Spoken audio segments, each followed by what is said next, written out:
From Kidfluencers to Oklahoma City, my top documentary picks from recent history and where you can watch them. Our first pick was released on April 10th, which was 9 days before the 30th anniversary of the Oklahoma City incident. There are certain words I just cannot use on TikTok. However, you can find this one on Netflix if you go on there and just type in Oklahoma City. As someone who's very, very well versed in this situation, been to the memorial several times, there were things in this documentary I hadn't even seen, and people being interviewed that I had never seen interviews from. Greg Tillman directed this documentary, and really they did get a lot in there. However, if you would like an even larger, all-encompassing knowledge of this situation, I can suggest some side watching. Ruby Ridge is a documentary by the American Experience, which you can find for free on PBS's website, which informative free. Another thing heavily tied to this in documentary form is this documentary about Waco that is also on Netflix, because these situations are very, very entwined. Timothy McVeigh, the person who perpetrated Oklahoma City, along with many other people, one of whom we're all paying to be in witness protection right now, he was actually at Waco selling bumper stickers and talking to press. This 2018 documentary about OKC, which contains some of the information but a lot of stuff that wasn't in this other one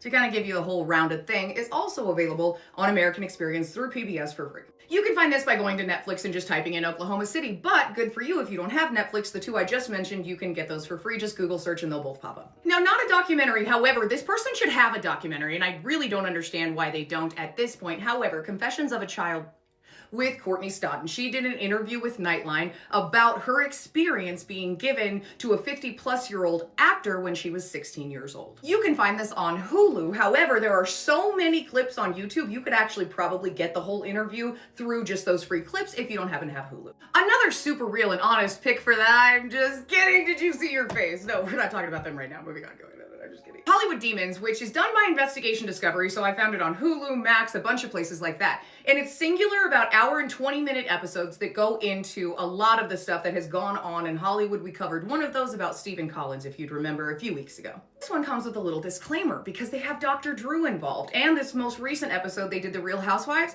they literally tried to blame what Taylor's husband did on the show and money, and not that there was a lot of other stuff going on. So if you watch this one, I want you to watch it inquisitively and sit there and be like, oh, why did he say that? Oh God, Dr. Drew, yeah, I think that lady on TikTok was talking about. Bad Influence, the dark side of kidfluencing, is about Piper Raquel, who is very popular on a lot of different social media platforms, and her mother, Tiffany Smith. Now, the title itself is a little misleading. Bad Influence, the dark side of kidfluencing. There is no light side to kidfluencing. Like, there's literally just not one. So, you know what, we'll want to work with that. We just adjust things a bit. It's a pretty rough documentary. There are mentions of a lot of different things. The Bop House has recently had a 17-year-old Piper over to, I'm guessing, soft launch her career when she turns 18 later this year. It's just not a cool story. And the moms, it seems like, really did this documentary so that they could avoid any kind of connection or I was taken advantage of or whatever, when really the people who were taken advantage of were the kids. Now, I know what you're saying. When are you going to finish this? Because we were covering it. Now, a little personal story time. Skip ahead 30 seconds if, you know, you don't want to deal with anything hardcore, because this story really does suck. However, yes,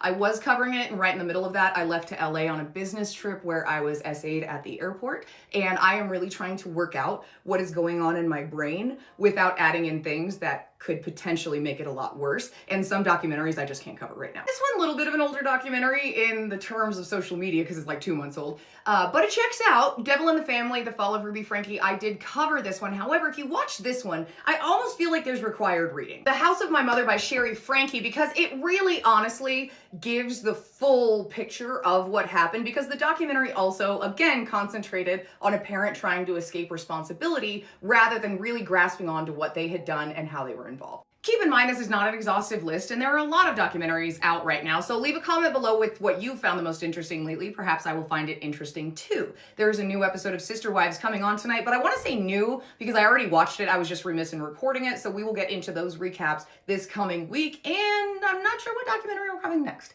Leave a comment. Have a good day.